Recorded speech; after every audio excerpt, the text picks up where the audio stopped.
Suara longsornya pun bukan suara itu enggak besar, Wak. Sampai-sampai menimbulkan suara ledakan yang terdengar ke pedalaman Australia dan Inggris, Wak. Hai, wassalamualaikum warahmatullahi wabarakatuh. Terima kasih sudah klik video ini. Oke, Wak, jadi di malam Rabu ini seperti biasa aku akan kembali menceritakan satu cerita sejarah yang terjadi di Indonesia, yaitu tentang letusan Gunung Merapi pada tahun 1883 yang tercatat sebagai salah satu letusan terbesar dalam sejarah. Saking besarnya, letusan ini juga menyebabkan tsunami hingga mampu menghancurkan 165 daerah di sepanjang garis pantai. Bahkan sampai 1 tahun pasca letusan masih ditemukan jenazah mengapung dan terdampar sampai Afrika, Wak, bersamaan dengan batu apung yang telah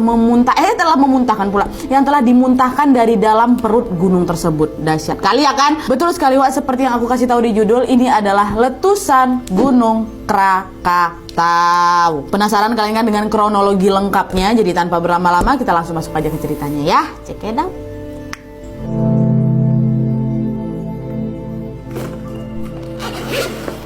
Oke, Wak, sebelum kita membahas nih tentang letusan super dahsyat ini, aku mau jelasin dulu sama kalian sedikit tentang latar belakangnya Gunung Krakatau ini ya. Biar kita sama-sama punya gambaran nih gunung ini tuh apa dan gimana sih sebenarnya gitu ya. Nah, jadi, Wak, Gunung Krakatau ini adalah salah satu gunung berapi aktif dari total sekitar 129 gunung berapi yang ada di Indonesia. Bisa dibilang juga 13% dari jumlah seluruh gunung merapi yang ada di dunia itu ada di Indonesia. Nah, kenapa di Indonesia ini ada banyak kali gunung merapi? Jadi gini, karena Indonesia ini termasuk dalam wilayah yang dilewati oleh Pacific Ring of Fire atau cincin api Pasifik. Dan menurut National Oceanic and Atmospheric Administration atau NOAA, Ring of Fire itu merupakan serangkaian dari 800 sampai 1000 gunung merapi yang membentang nih hampir 40.250 km di sekitar Samudra Pasifik. Nah, Ring of Fire ini membentang dari ujung selatan Amerika Serikat sampai ke sepanjang pantai barat Amerika Utara, melintasi Selat Bering, turun melalui Jepang,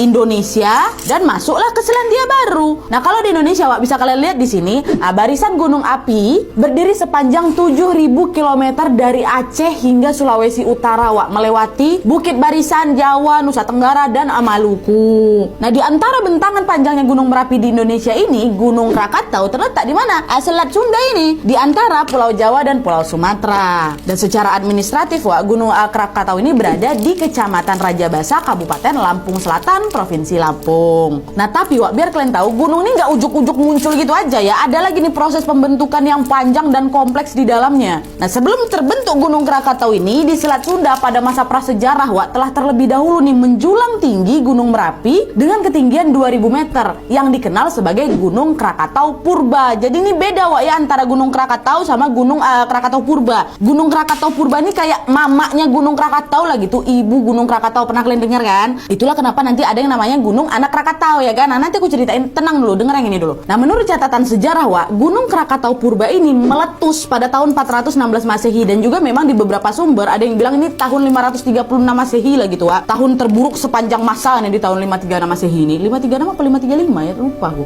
Kalian boleh lah nanti browsing-browsing lagi, Wak, ya. Nah, jadi, Wak, letusan ini pun gak main-main. Biar kalian tahu, Gunung Krakatau Purba ini meletus selama 10 hari dengan letusan puncak yang berlangsung selama 34 jam, Wak. Betul-betul bencana alam yang besar kali. Sampai-sampai letusan Gunung Krakatau Purba ini mampu membuat iklim dunia berubah. Di masa ketika Gunung Krakatau Purba ini meletus, Wak, disebut juga sebagai tahun ke-8 karena memang matahari itu redup dan hampir tidak terlihat cahayanya, Wak. Bahkan, Wak, ya, sejarawan dan arkeolog dari Harvard bernama Michael McCormick berkata bahwa masa itu adalah salah satu periode terburuk untuk manusia hidup.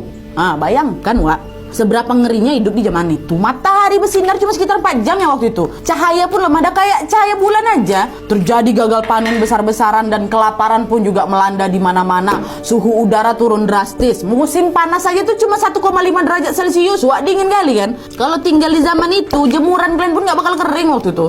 Cuman nggak ada matahari, cuma 4 jam, yang ngeri kali ya kan? Dan kengerian dari letusan Gunung Krakatau Purba ini, Wak, juga tercatat dalam kitab Raja Purba. Purba pula. Raja Purwa Awak Ma Prajapurwa yang ditulis oleh seorang pujangga dari Jawa bernama Ronggo Warsito. Dan dalam tulisan beliau, Ronggo Warsito berkata, ada suara guntur yang menggelegar berasal dari Gunung Batuwara. Ada pula goncangan bumi yang menakutkan, kegelapan total, petir dan juga kilat. Kemudian datanglah badai angin dan hujan mengerikan, dan seluruh badai